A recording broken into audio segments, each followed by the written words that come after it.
right time for Right Time Radio. I'm Tom Bruno. And I'm Lynn Donovan.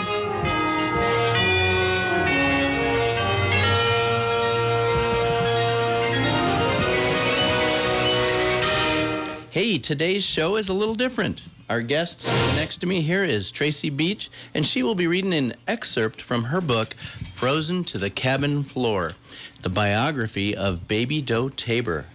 Most people in Colorado think they know the history of Baby Doe Tabor. Horace Tabor's second wife, Elizabeth, and she was known as Baby Tabor. Or, I'm sorry, Baby Doe. Maybe. So we're going to find out today.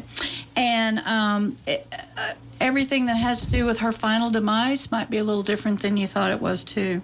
Therefore, we have chosen some of the very last chapters to read to you as an excerpt instead of the beginning like we would normally do.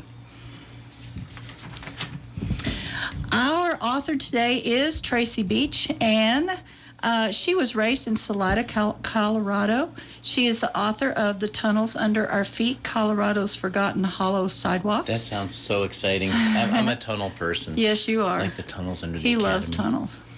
Oh, yeah. So you got to watch him. My Life as a Whore, okay. The biography of Madame Laura Evans. Frozen to the Cabin Floor, the biography of Baby Doe Tabor. And Michael, her first true crime book, which documents a family of serial killers in Stratton, Colorado.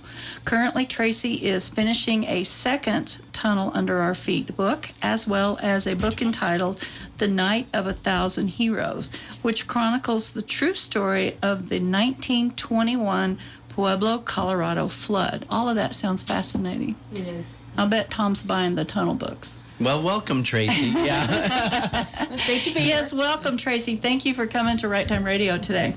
So we're going to break this up. There's two different excerpts from Tracy's book, Frozen to the Cabin Floor, which should spark your curiosity right there, the biography of Baby Doe Tabor. The first one is in the year of her death, right, Tracy? Yes. In 1935. Yes. And the second excerpt from this book is in the year 2011, and we'll get to that after around 10:30. But that should spark your curiosity. If she died in 1935, why are we having an excerpt from 2011? So all of this research is newly discovered by Tracy. She's traveled all over Colorado researching this. Was that exciting? Yes, I spent 4 years. Yes, and we were talking about before we started the show how I get bogged down in research, and you just love it. I do love research. All right. Well, let's jump into the excerpt from your book, Frozen to the Cabin Floor, by the biography of Baby Doe Tabor in the 1935. Being hit by unexpected heat wave, Leadville experienced a high temperature of 52 degrees when just 5 days before, the winter temperatures had dropped down to a numbing minus 22. And it turned out that 1935 was hitting records not only in Leadville, but all over the state of Colorado as the warmest January in 48 years. As Elizabeth is Baby Doe's correct birth name, supplies dwindled, she finally saw a beautiful peacock blue sky greet her in the morning of February 20th, and after wrapping herself up tight and adjusting her scarf, she headed out of the cabin and towards 7th Street, the main road into town. But first she had to get out of her driveway. Covered in a deep snowpack, mixed with sections of melting ice in frigid puddles, Elizabeth Tabor tried her hardest to keep her balance, but failed. Picking herself up numerous times, she finally arrived at 7th Street, saturated with snow and cold, heavy mud, and it made her burlap-covered boots difficult to manage during her mile-long walk into town. "Miss Tabor, my dear, are you all right?" Jem Mahone asked as Elizabeth slowly walked into the post office and headed towards the counter. Resembling a pig that had been rolling around in a mud hole, Elizabeth Tabor appeared more bedraggled than usual, and when Mr. Mahone inquired about what had happened, she simply tried to laugh it off. "Oh, I just slipped and fell a few times coming from my cabin to the main road, that's all," she replied, as the postmaster questioned her condition. Not much for causing a scene, Elizabeth quickly collected her mail, sent off her letters, and headed over to Frank Zine's Mercantile to stock up on supplies. The heavy mud that covered her clothes and boots was beginning to dry, and despite all of her attempts to shake it loose, the weight remained and was beginning to drag down her tiny frame. "Will this be all today, Mrs. Tabor?" Albert Kuntz asked as he finished placing all of Elizabeth's things into a box. With no witty response, her silence caught his attention. "Miss Tabor, are you feeling okay?" "I'm just feeling rather tired today, that's all," she replied with a forced smile. "Just tired." Helping Miss Tabor into the passenger side of his delivery truck, Elmer noticed that the entire drive back up to his customer's cabin held an eerie silence, as Elizabeth chose to simply look out the truck's window instead of engaging in her usual casual chit-chat. Pulling up to the driveway of the mine, Mr. Cusbed found himself over 100 yards from the cabin when his truck became stuck in the mud and snow. Asking Miss Tabor to remain in the truck, Elmer grabbed her box of groceries from the bed and carefully began his walk to the cabin. He didn't want to risk walking his tiny, mud-covered customer towards her home until he could gauge the extent of difficulty she would face, as he had no desire to have her fall again. Upon returning to his truck, Elmer felt confident in his chosen path and held on to Miss Tabor as they slowly walked up to her cabin. Helping her inside, he showed her where her new box of supplies were and asked her again if she was feeling all right. "I'm just tired. That's all. I'm just tired." "When would you like me to return with your next order, ma'am?" Elmer asked as Elizabeth began adding more wood to her stove. "Why don't you come back on April 10th? I should have enough supplies until then," she added with a smile as she slowly stood back up and gave him a gentle pat on his arm. "April 10th should be just fine." With a wave and a thank you, Elizabeth watched the delivery man head back to his truck before locking her cabin door up tight and hanging up her mud-encrusted coat. So tired.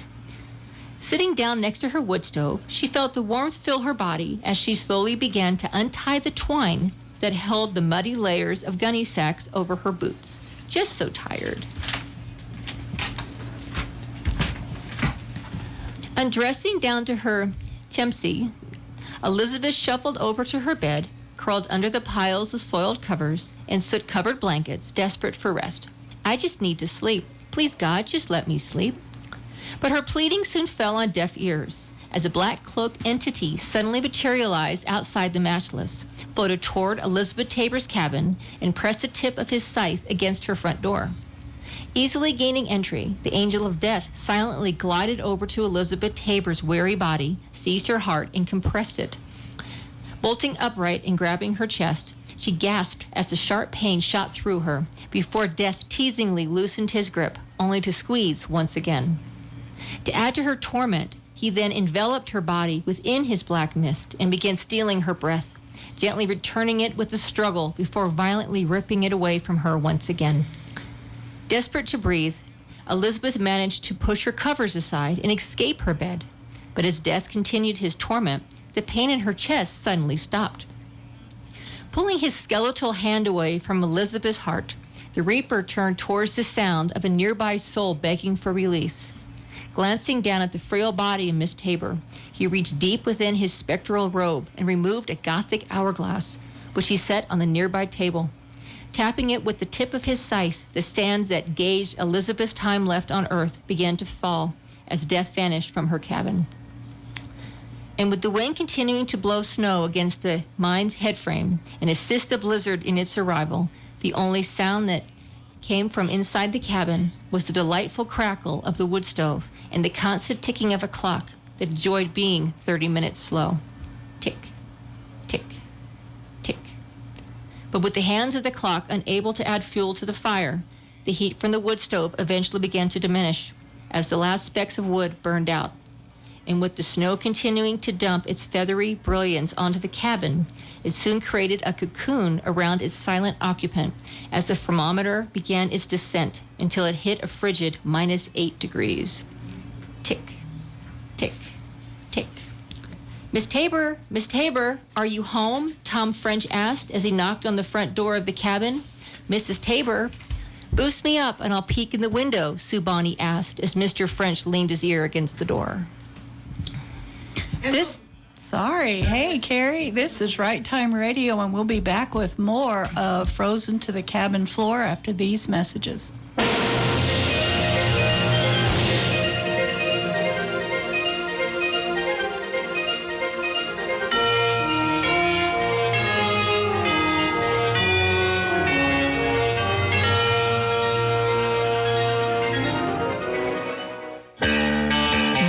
Of people depend on the Arkansas River downstream of Canyon City. We depend on it every day. Each and every one of us can help keep our waterways clean. Visit the Stormwater Division's webpage on the City of Canyon City's website to learn what you can do and listen for tips on this radio station. If you would like more information, call the City of Canyon City Stormwater Program at 276-5265. This message is brought to you by the City of Canyon City Stormwater Management Program. Christians can be incredibly closed-minded, but that's a good thing. The Holy Spirit guards Christians' minds from ideas and influences that seek to lure them away from faith in God's Word and promises. Hear a classic message from Dr. Dale Meyer titled An Open Mind for the Future, this week on The Lutheran Hour. The Lutheran Hour is brought to you each week by St. John's Lutheran Church. Listen Sunday mornings at 8 a.m. on 1400 KRLN. Liberty Mutual Insurance presents and Doug. Limu, there's a woman threatening to sign up for generic car insurance. Grab your birdseed and let's go. I'm going to sign these papers right here, right now. Ma'am, drop the pen. Liberty Mutual customizes your car insurance, so you only pay for what you need. Thanks, Limu, Emu, and Doug. Don't thank us, thank Liberty Mutual. But also thank us. Liberty, liberty, liberty, liberty. Only pay for what you need at libertymutual.com. Underwritten by Liberty Mutual Insurance Company and affiliates. Equal housing insurer. State laws apply. At Indeed, we believe a resume is a great way to see an overview of a candidate. But you're not hiring a resume. You're hiring a person. That's why Indeed offers tools that help bridge the gap between a candidate and the resume. Like skill tests, which let you actually see a candidate's abilities in action to make sure they're a good fit for the job. See beyond the resume with Indeed. Experience Indeed for yourself today and get a free sponsored job upgrade on your first posting at Indeed.com/promo. Terms and conditions apply. KRLN weather, sunny, hot, and breezy today with only a few spotty showers. High today around 96. Mostly cloudy this evening, then becoming partly cloudy overnight, but on your 56. Sunny, hot, and breezy tomorrow, the high around 94. 53 was our low this morning after a high of 94 yesterday. 81 degrees currently at the weather station. Radio 1400, KRLN.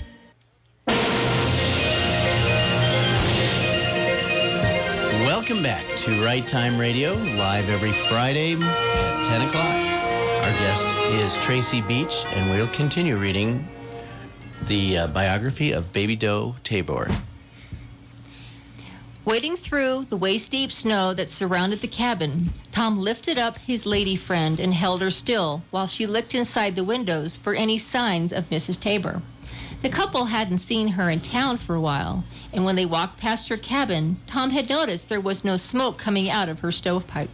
"She's laying on the floor. Oh, my God, she's on the floor," Sue screamed as she struggled to get down from the window. "She's on the floor, Tom. Hurry, hurry, open the door."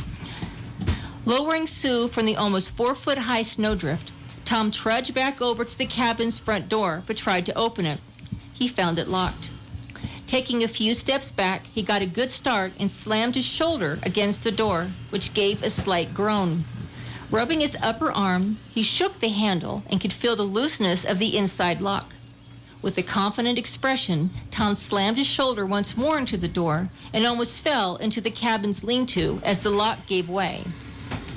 With a slight fear of Miss Tabor's shotgun, the pair of trespassers stood silent for a second and listened for any sound that might come from inside the cabin. Hearing nothing, both Tom and Sue slowly walked over to the interior door, but separated the lean-to from the main cabin, and again Tom knocked and called out to Mrs. Tabor, but received no answer. Turning the handle and listening to the latch click, the pair cautiously entered the cabin and immediately noticed the icy temperature and the stillness of the room. Seeing the lifeless body of Elizabeth Tabor on the floor, Tom ran over to it, Mrs. Tabor? Mrs. Tabor? He inquired in a soothing tone as he knelt down and gently placed his hand on her shoulder. Mrs. Tabor? Sue, she's dead. Oh, damn, Sue, she's frozen. Completely frozen solid, he added with a whisper as he ran his hand down Elizabeth's bare arm and attempted to give it a squeeze. Standing back up, he removed his hat and lowered his head in an honest show of remorse. After a moment of respectful silence, Tom placed his hat back on his head. Sue, stay here with Miss Tabor, and I'll walk into town and get the coroner, he said in a shushed tone, as he hadn't yet processed the frozen body that lay at his feet. Stay with her. As Tom buttoned his coat up tight and left the cabin, Sue wasn't sure what she was supposed to do while he was gone. The tiny, partially closed body of Mrs. Tabor was laying face down on the floor with her arms spread out, but bent in at the elbows, and her fingers were clasped, as though she had suffered some type of convulsion or had died attempting to keep warm. Nervously looking around the room, Sue noticed that the covers on Miss Tabor's bed had been pulled back and rumpled, which made it appear that she had just gotten out of bed before she died, would explain the outfit she was wearing. Leaning in the corner of the room was the rifle that Miss Tabor had called My Trusty, and hanging next to it was the old bonnet Sue was so used to seeing her wear around town. The style of the bonnet was popular in the 1900s, when people went motoring in twin-cycled cylinder cars and chugged around town, and next to it hung Miss Tabor's winter jacket. Once an expensive tailor-made coat, whose price would have kept the 1935 Miss Tabor in groceries for a year, now hung threadbare and worn on its simple wooden peg. Against the wall, Sue also saw some boxes filled with old newspapers and notes written on scraps of paper and carefully stacked on a long wooden shelf. And then she spotted the wood stove. With a high outside of only around 22 degrees, the inside of the cabin was frigid. But Sue knew she could not risk Miss Tabor thawing out just to warm herself up. Taunted by the stove and its lure of a crackling fire, she simply buttoned her coat up tighter and waited.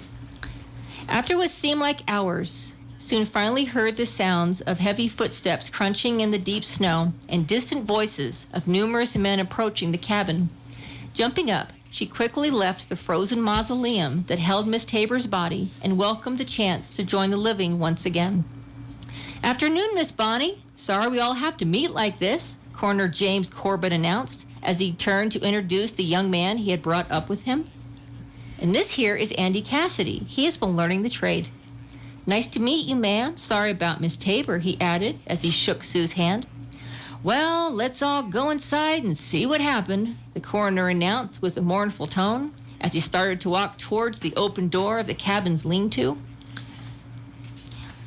Heading to the cabin first, Sue quickly led Mr. Corbett over to the still body of Mrs. Tabor, which lay near the cold wood stove. Leaning down to check for a pulse, he noticed the bluish tone of her skin, which Mr. French had previously informed him about. Removing his gloves, he slid his bare hand underneath Miss Tabor's thin garment, which covered her back, and gently laid his palm between her shoulder blades. Damn, you're right, Tom. She's frozen solid, Mr. Corbett announced with a start as he glanced back over at Mr. French. Poor old girl. Standing back up, he began looking around the room for clues to her cause of death and possibly how long she had been laying on the floor. Spotting a wall calendar, he walked over to it and noticed that Mrs. Tabor had written that she had gone into town on February 20th to visit a Mr. Zitz, which could quite possibly be a misspelling of Mr. Zaditz, who ran the local mercantile down on Harrison Avenue, as she had also listed that a boy drove her home that day. Across the top of the calendar, it read 21 Spirits. But in looking at the rest of the calendar, in Miss Tabor's style of note-taking, it appeared to be in reference to February 21st and not 21 Spirits. She also had a note written under February 22nd that read M&D and Lady Will Come I Got At, which hinted at a possible visit from unexpected company. But if her company had come, it's unlikely they caused her death, as her body showed no signs of trauma. Glancing over to Miss Tabor's kitchen area, Mr. Corbett found 5 cans of soup and tomatoes, along with a 24-pound sack of flour, which would discount the possibility of her starving to death, as well as an old pocketbook that held $2 bills and a few odd coins. Returning to inspect the position of Miss Tabor's body, Mr. Corbett felt that perhaps she had gotten out of bed and sat in her rocking chair by the wood stove, only to fall onto the floor while attempting to add wood to the fire, as a few pieces of wood were within arm's reach. "Well, her body doesn't show any signs of violence," Mr. Corbett announced with a slight shrug. "And if she had frozen to death, I think her body would be curled up in more of a ball instead of simply face down with her hands curled. So I'm just going to list her cause of death as heart disease." "So what would the official description be?" Andy Cassidy asked, as he continued to write down everything the coroner was saying into his notebook. "Oh, yeah, sorry," Mr. Corbett chuckled as he watched his young assistant hold his pencil at the ready. "Acute myocarditis, which is an inflammation of the heart muscle brought on by a viral infection." "And why do you think she had a viral infection?" Andy asked as he continued to write. "Well, over on that table, I found an almost empty medicine bottle. So I'm guessing Mrs. Tabor was possibly doctoring herself for a cold," Mr. Corbett replied with a shrug of uncertainty as he walked towards the front door of the cabin. "And time of death?" Andy inquired as he continued to write. "Oh, there's no way to know that, Andy," the coroner laughed as he turned around to face his assistant, "but we will list her death as February 20th. "But, sir, Miss Tabor's last entry on her calendar is February 22nd, the young man reminded him as he pointed back over at the calendar. "Well, she also wrote about spirits on the border of the calendar, too. So there's no real way to prove she wrote those notes on the actual day of February 21st or 22nd, the coroner explained as he opened up the outside door of the cabin. "And besides, the last day she crossed off on her calendar was February 19th, so the 20th works for me.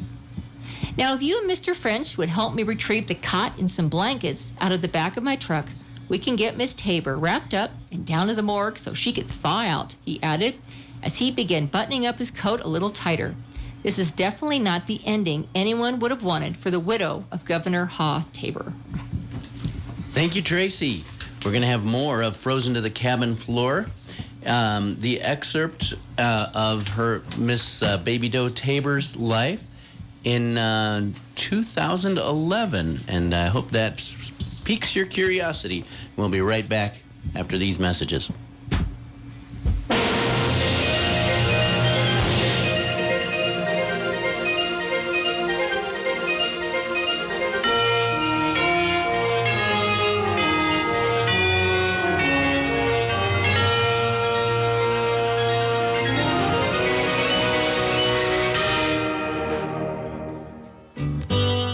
This is Pastor Mike Wooldridge from Living Word Foursquare Church, inviting you to listen in to our new program called The Living Word on 1400 KRLN at 9 a.m. every Sunday morning. Our messages and lessons are right out of the Bible. We are a non-denominational church who believes in the written word. Join us for Sunday worship and fellowship at 10 a.m. at 1710 Mariposa Road in Canyon City. And tune in every Sunday at 9 a.m. to 1400 KRLN. If you're going out to eat but you're not sure where you want to go, try Mr. Ed's Family Restaurant right here in Canyon City. When you get there, you'll get fast service, a large amount of choices for breakfast, lunch, or dinner, and a very friendly staff that'll take care of you. If you haven't tried their giant cinnamon rolls in the morning, you've got to try them. If it's breakfast, lunch, or dinner, you'll always find something delicious at Mr. Ed's Family Restaurant, Canyon City. Heard of the 3 times around. Customers have told us that's the fewest number of times they need to go around are from the Heart Gift Shop before they even come close to seeing everything. Walk around only once or twice, I guarantee there's something you'll miss. Do you know what else customers tell us? Every time they come in, there's something new. So come try a 3 times around and then come back and try it again. Only then will you know why customers love our From the Heart Gift Shop at St. Thomas More.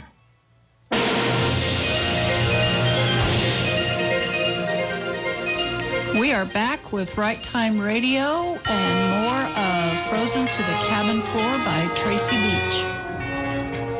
"Mrs. Tabor?" Greg Turner inquired as he began knocking on the front door of Elizabeth Tabor's cabin.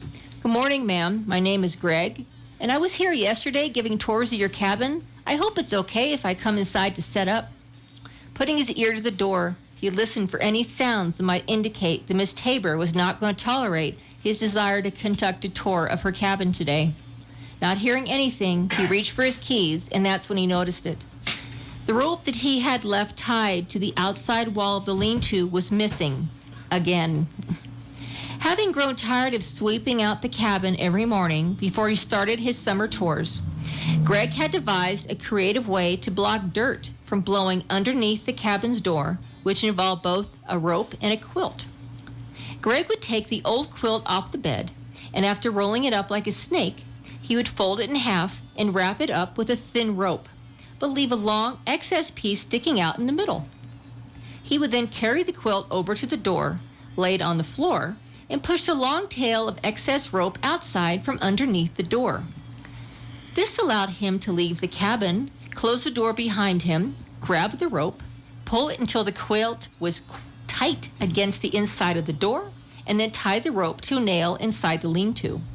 No longer would dirt, bugs, or mice be able to slide underneath Miss Tabor's cabin door and wreak havoc, causing him to clean up a mess every morning. His invention was genius. But Greg soon learned that Miss Tabor enjoyed untying his rope and moving the quilt in a sort of phantasmal game. Curious to see what Miss Tabor had done inside the cabin this time, Greg Turner unlocked the door and slowly began pushing it open. "Miss Tabor, I know I said goodnight to you last night," he teased the deceased woman as he heard the now familiar sound of a wooden chair scraping across the cabin's floor. Every night before he locked up the cabin, Greg always made sure to straighten up the pictures on the walls, fluff the pillows on the small cast-iron bed, and set up all the chairs against the walls for the visitors who would be coming the following day, and tell Miss Tabor good night. But when he entered the cabin that morning, he could see that its ghostly inhabitant had, once again, stacked most of the chairs up in the center of the room, minus the one she always put behind the front door. Reaching around the door, Greg managed to slide the chair out of the way before he entered the dimly lit cabin. Needing more light, he reached over to pull the string that hung from the ceiling, but noticed that the room remained dark. But he wasn't surprised. In 1917, Elizabeth Tabor's lessees had installed electric up at the mine in order to run their newly installed machinery. But Elizabeth didn't want the electric turned on in her cabin, as she said it was simply an extra expense she couldn't afford. So she wasn't very happy when the electric was turned on after she died. "Mrs. Tabor, like I've told you before, the Leadville Mining Museum is paying all the bills for the electric," Greg explained to the dead woman he couldn't see. He reached over to the light bulb and found it, once again, loose in its socket. "Young lady, you do understand that if this light bulb ever falls onto the floor, we're going to have glass everywhere." Carefully tightening the loose bulb, the room quickly illuminated, and Greg soon located the quilt that was supposed to have been blocking dirt from blowing into her cabin. Laying across the bed with the rope carefully rolled up beside it, the cabin's ghostly occupant had laid the quilt down where she felt it should be. And with an understanding smile and the shake of his head, Greg grabbed his broom and started sweeping out the cabin before setting the chairs back against the walls.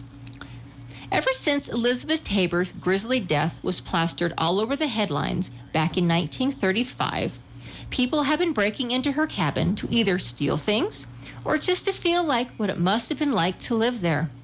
So if people really wanted to see it, Leadville decided in 1950 that it was time to fix the place up and show it to them. Unfortunately, all of Elizabeth Tabor's belongings had already either been stolen, sold, or thrown in the trash. So all that remained was the hollowed-out shell of the cabin that now needed restored and refurnished.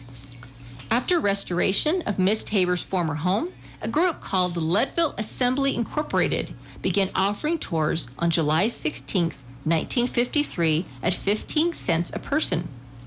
In 1988, the Shorego Mining Company, owned by the heirs of J.K. Mullen, had transferred the matchless mine claim over to the Leadville Assembly, who in turn transferred it to Leadville's National Mining Hall of Fame and Museum in 2006. And as an added pat on the back for a job well done, the match list was also listed on the National Register of Historic Places in 2011. But despite all the years of dedicated preservation work and Leadville's eternal quest to educate all the future generations of Coloradoans about the Tabors, Elizabeth still did not want anybody inside of her cabin. But ghostly shotguns just don't seem to chase people off, no matter how hard she tried, and the tourists just kept coming. As Greg placed the final chair back on the floor, after Miss Tabor's stacking shenanigans from the night before, he began seeing cars pull up to the cabin for the first tour of the day. With an ornery smile, Greg glanced in the direction he felt Miss Tabor might be and announced, "Oh, ma'am, just so you know, tonight a paranormal team called Haunted Dimensions will be doing an investigation inside your cabin. These are people who talk to the dead, sort of like spiritists, the ones you used to hear about. So with any luck, I'll be talking with you tonight." As the day continued, Greg gave his tour of the match list to school buses full of children, tourists from all across the country, and even a few locals who just wanted to bring their families from out of town. But after the sun set and a full moon lit up the night, Greg welcomed another set of tourists, this time of the investigating variety.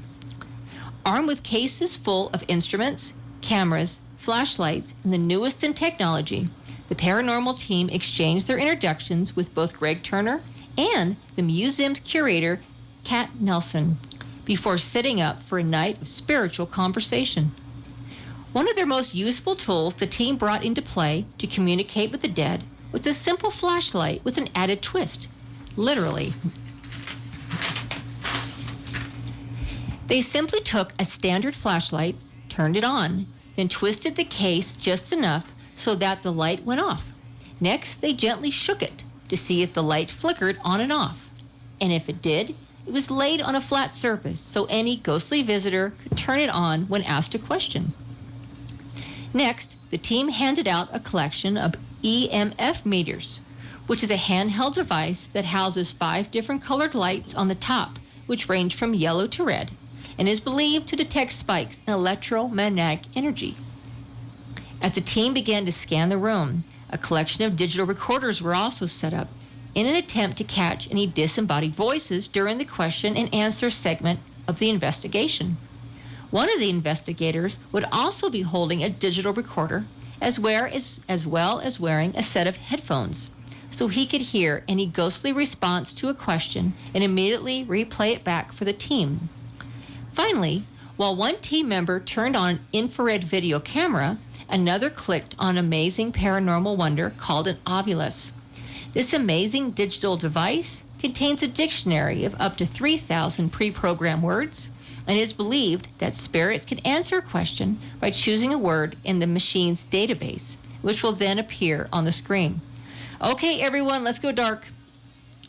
Hello, Miss Tabor. We understand that we are supposed to make an appointment, but we didn't know who to call, head investigator Tamala Wright explained with a tension relieving laugh. We are here in full respect, and we just wish to talk to you. Miss Tabor, if it is you who is with us tonight, can you turn the EMF detector to red, please? Nothing. Is there a different person here tonight? Nothing. Is Augusta Tabor here tonight?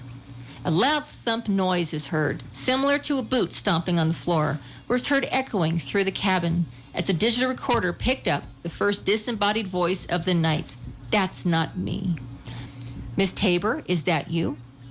In response, the flashlight quickly turned on, followed by relieved cheers and laughter from the entire paranormal team, as well as the members of the Mining Museum staff who were brave enough to attend. Can you please turn it off? The flashlight quickly goes dark. Thank you. Just then, the Ovilus began typing out a word on the screen, and Miss Tabor quickly figured out how to manipulate every electrical gadget placed in front of her. Unhappy. Miss Tabor, are you unhappy because we are in your cabin? The flashlight turns on.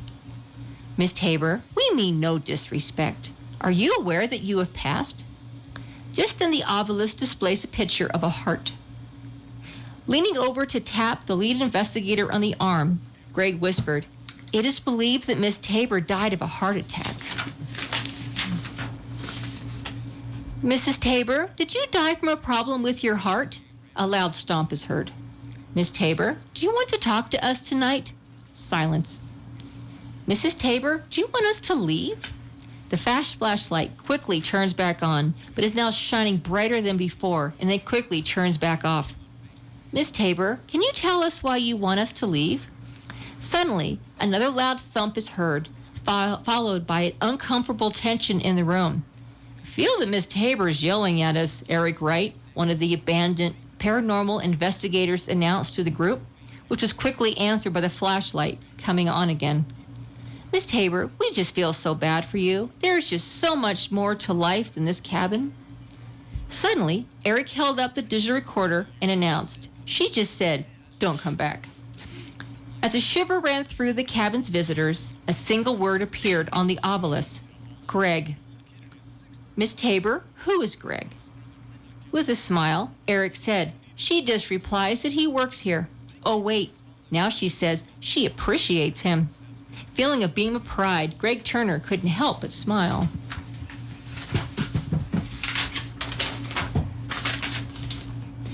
Desperate to continue the heated conversation, the investigator asked, are you here with any other spirits? The flashlight clicks on.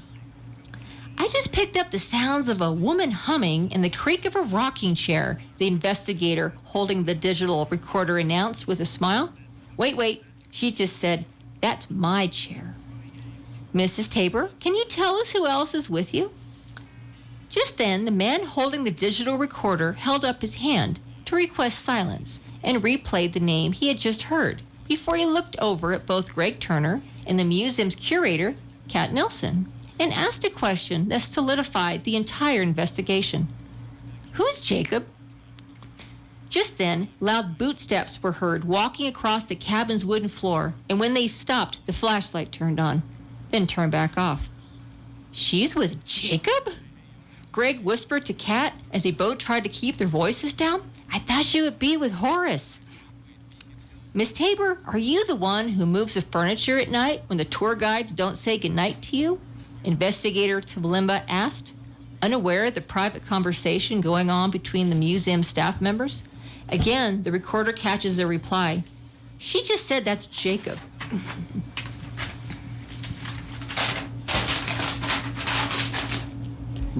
Suddenly, the digital recorder is filled with a loud, angry male voice, which is trying to communicate in a foreign language.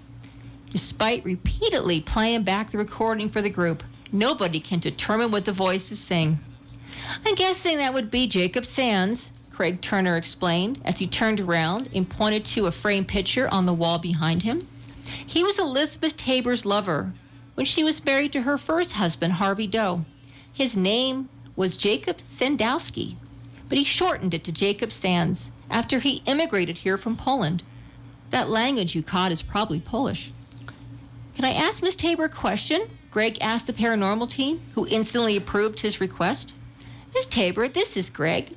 Was it you that smashed my hand when I was trying to lock down the outside window shutters on your cabin? The flashlight quickly turns on, then off again. She just said, I can't see. The investigator holding the digital recorder announced with a huge smile, she can't see. Holding his hand out for the group, Greg presented his scabbed knuckles as proof of Miss Tabor's admitted guilt. I just never realized that closing the shutters will keep the dead from seeing out the windows. As the night continued, the questions started to become repetitive, and Miss Tabor had become bored of her uninvited guests. The digital recorder began picking up the sounds of water sloshing in a tub, footsteps, both heavy and light. I think she has moved on to doing her household chores, the investigator informed the team as he played back the recording.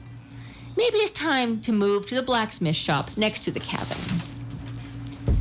As part of the team walked out of the cabin and over to their new location, Greg pulled out a couple of pictures he had taken in the building months earlier, which showed a ghostly fog swirling around. The fourth picture he showed them was of a face looking at him through the cabin's windows. This is the window right next to the door. I took this when I arrived for work a while back. With the equipment ready, the lights were turned out and the questions began. But to keep the investigation interesting, A few team members remained behind in the cabin and kept track of the time when questions were answered or noises were heard. And they got the response they were expecting. Elizabeth Tabor was traveling between the two buildings. Back in the cabin, investigators were asking Miss Tabor where she had met her husband Horace, which she finally acknowledged that she had met in Nevadaville with a click of the flashlight, and then stopped talking. Seconds later, the team in the shop began talking to the ghost of a young boy who had died after working in the mine. "Do you know Greg, the tour guide?" Thump. Then instantly, the obelisk spit out a word. "Problem. Is there more than one of you guys here tonight?" Thump. "Did you do a lot of different jobs here?" Thump. "You said you had a problem. Were you injured?" The obelisk quickly produces the word, "Slightly." "Were you injured in the mine?" 11. Community. Pale. Finger. Wait, I think I know what he's saying," Greg announced with a proud tone to his voice as he began to question the ghost further. Back in the old days, young boys ranging from 9 to 13 years old worked in the mines packing dynamite, and he just said pale. Pale was also a word used to describe gangrene. Thump. "Did you live in the community?" Thump. "Did you die from an injured finger which turned into gangrene?" Thump. With a smile, Greg held his shoulders back just a little bit straighter, happy that his extensive history of the area had finally come in handy.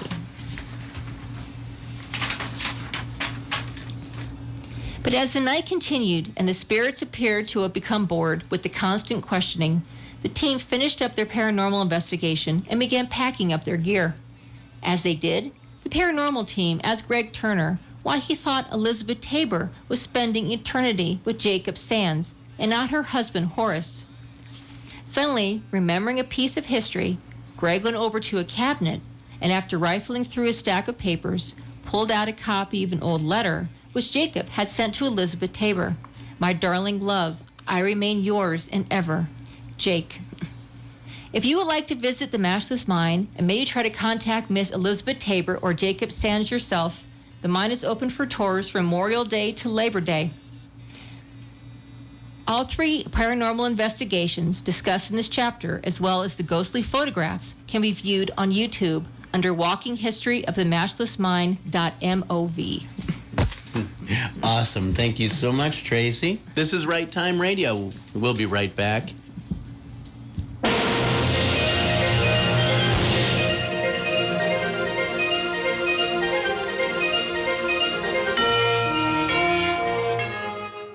Denny Ward Stately would have loved this. We lost our good friend Denny earlier this year to Crohn's disease. Join us for a jam in the park, August 23rd, Centennial Park from 4 to 8 p.m.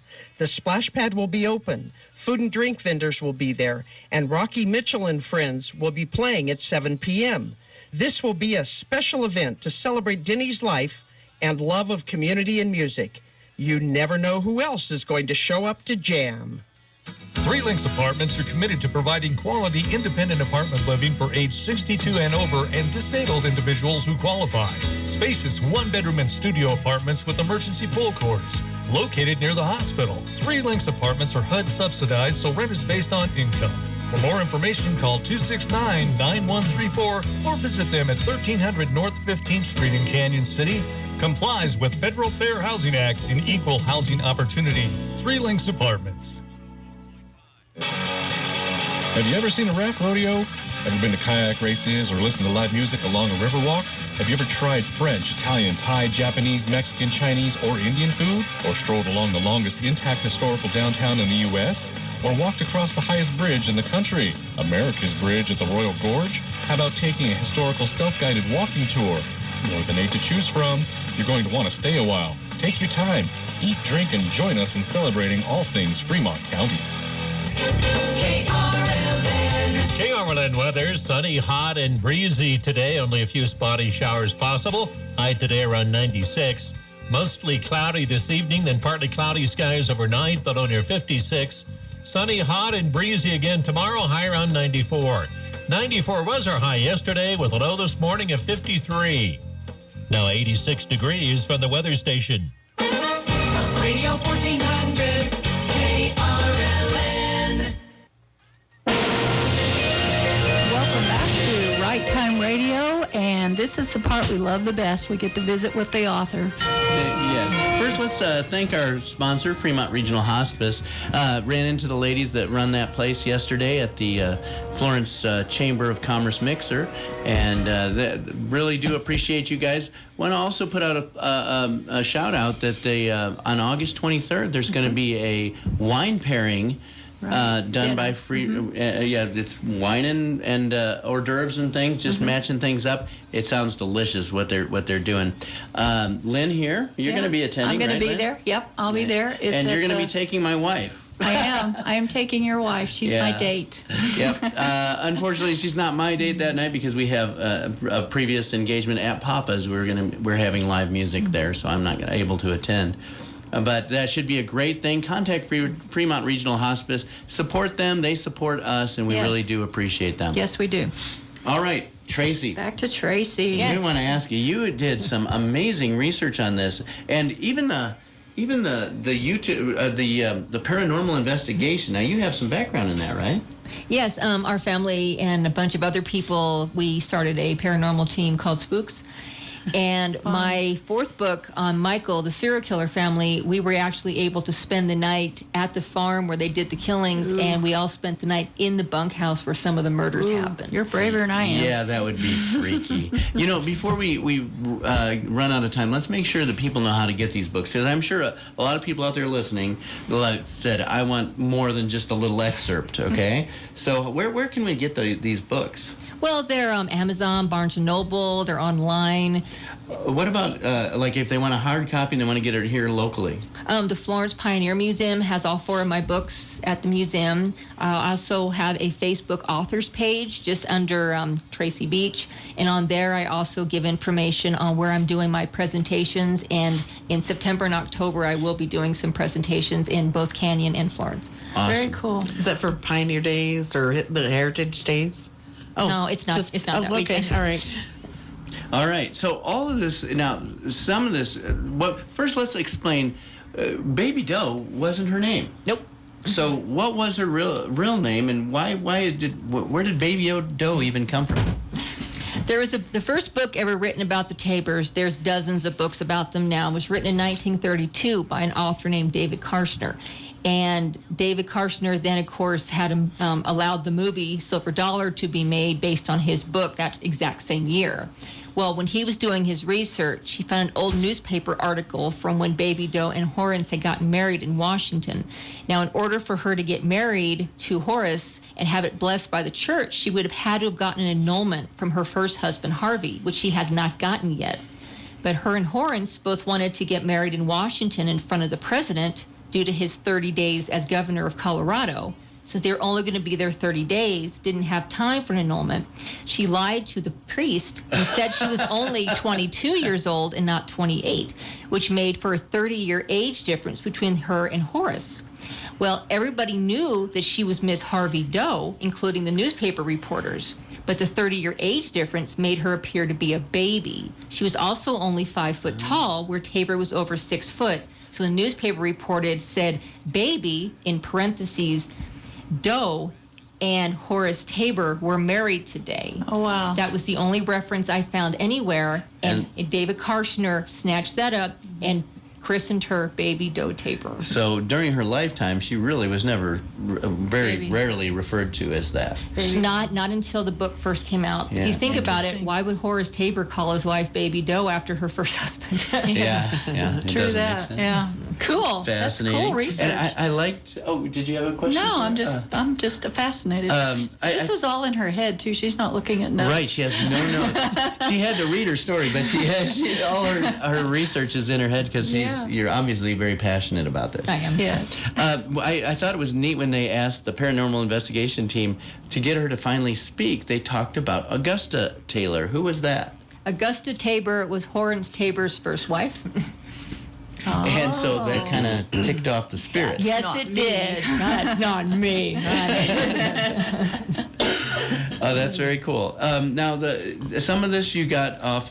You watched the YouTube recording of the paranormal investigation. Yes, it was not only participated with the members of the Mining Museum, but it was also gone over and approved, and the paranormal team did an entire presentation, including showing the video at the Tabor Opera House after it was released. Wow. And then watching that, I then contacted Greg and spoke to him personally about his experiences, where I got the stories about the stacking of the chairs. Okay, so yeah, there was some very strong paranormal activity in that. That's amazing. You know, a lot of people are skeptical, and then we were talking about all the, you know, they do paranormal walks through Florence a lot. Yes. Yeah. Okay. The other thing, let's see. You know, we talked about before we got on the air, that there's a lot of biographies about Horace Tabor, but really, is there much that's really accurate about Elizabeth Tabor? No, most of the biographies that you're seeing that say they're biographies of Baby Doe Tabor aren't actually. Horace's first wife, Augusta, kept extensive diaries. So the biographies are the numerous interviews done with Horace and the diaries of Augusta.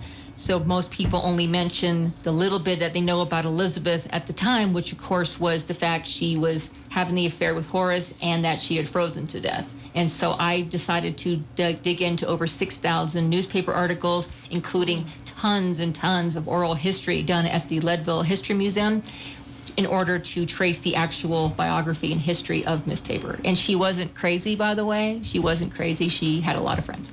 Yeah, but that other author, Karsten?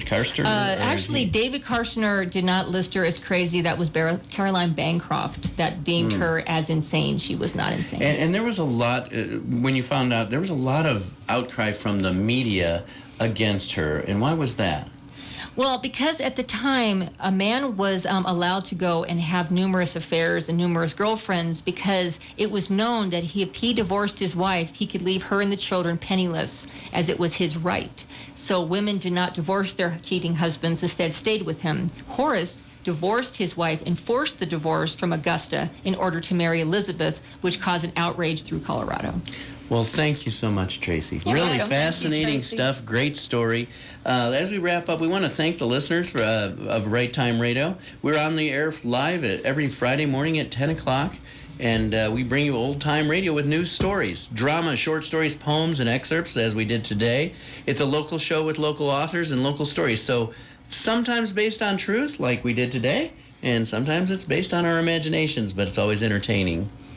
You can also find out what we're going to be doing next week by going to our website, which is Right Time Radio. That's WRITE.my-free.website. We've got all kinds of information there. We're on Facebook. And if you'd like to get a hold of us, we are at Gmail, which is righttimeradio@gmail.com. That's WRITE, righttimeradio@gmail.com. So, Lisa, if you're out there listening, I know you're one of our favorite listeners. Can you talk to your author friends? We would love to have some more submissions. We have some local, upcoming openings. That's right.